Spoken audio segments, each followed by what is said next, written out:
नमस्कार मंडळी, मराठी किचन कट्टा या यूट्यूब चॅनलवरती आपले अगदी मनापासून स्वागत.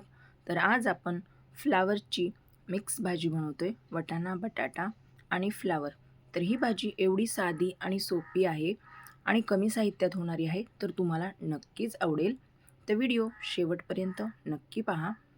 तर इथे मी फ्लावर बारीक अशी कट करून घेतलेली आहे. फ्लावर घेताना शक्यतो ताजीच फ्लावर घ्या, त्याच्यामुळे कारण ताज्या फ्लावरचा जास्त असा उग्र वास येत नाही, त्यामुळे शक्यतो ताजीच घ्या.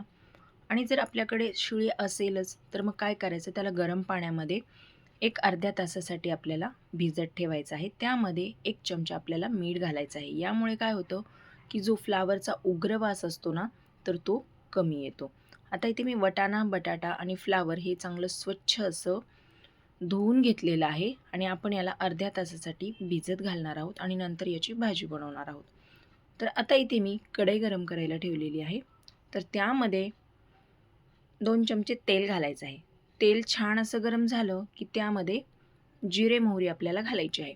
जिरे मोहरी छान अशी फुलली की त्यामध्ये आपण लसण घालायचं आहे. तर लसण मी इथे थोडा मोठाच असा ठेचून घेतलेला आहे. या पद्धतीने जर आपण घातलं तर भाजीला खूप छान अशी चव येते. आता यामध्ये कांदा आणि कढीपत्ता घातलेला आहे. तर कढीपत्ता घालणं ऑप्शनल आहे. नाही घातला तरीसुद्धा चालेल. पण कढीपत्ता जर आपण घातला तर या भाजीला अजून खूप छान अशी टेस्ट येते. त्यामुळे नक्कीच घाला. तर आता कमी गॅसवरती आपल्याला कांद्याला छान असं गोल्डन ब्राऊन रंग येईपर्यंत परतून घ्यायचा आहे. कांदा छान असा परतत आला की त्यामध्ये थोडीशी हळद घालायची आहे. हळद घातल्यानंतर आपण याला 2 ते 3 मिनटं छान असं परतून घेणार आहोत.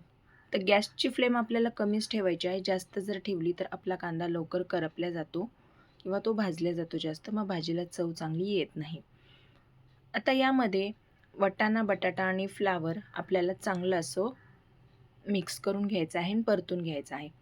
पण हे धुतल्यानंतर वाटाणा बटाटा फ्लावर आपल्याला याच्यातलं चांगलं असं पाणी निथळून घ्यायचं आहे. आता हे परतलं की याला 2 ते 3 मिनिटासाठी झाकून ठेवायचं आहे. एक वाफ काढायची आहे. एक छान अशी वाफ आली की परत एकदा याला चांगलं असं आपण मिक्स करून घेणार आहोत. चांगलं असं याला परतून घ्यायचं आहे. वाटाणा आणि बटाटा आणि फ्लावर जर ताजी असेल तर ती काय होतं, लवकर तयार होते, जास्त वेळ लागत नाही शिजण्यासाठी.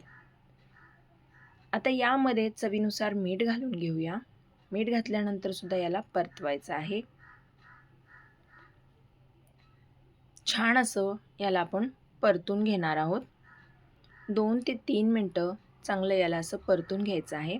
आता यानंतर आपण आपल्या आवडीनुसार इथे मसाले घालू शकतो. मी इथे लाल तिखट आणि कांदा लसूण मसाला घातलेला आहे. अर्धा चमचा मी इथे मसाला आणि लाल तिखट घातलेला आहे.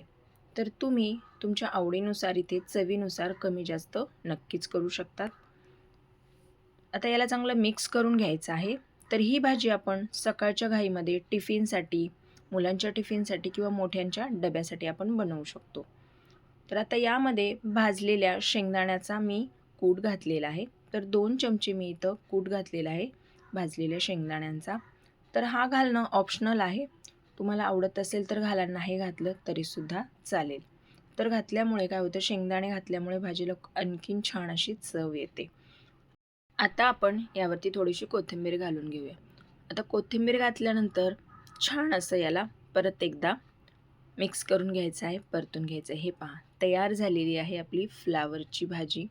तर ही भाजी तुम्हीसुद्धा एकदा नक्की ट्राय करा या पद्धतीने बनवलेली. मंडळी, तुम्ही हा आपला व्हिडिओ कुठल्या गावातून किंवा कुठल्या शहरातून पाहतायत हे मला कमेंटमध्ये कळवायला अजिबातच विसरू नका. जेणेकरून मलासुद्धा कळेल की आपला व्हिडिओ कुठपर्यंत पोहोचला येते आणि मी तुमचे धन्यवाद करू शकेल.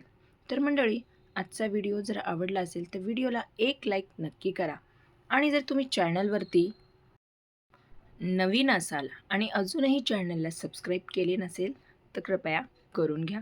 तर चला, पुन्हा भेटूया अशाच एका तुमच्याच आवडत्या नवीन रेसिपीसोबत. तोपर्यंत धन्यवाद.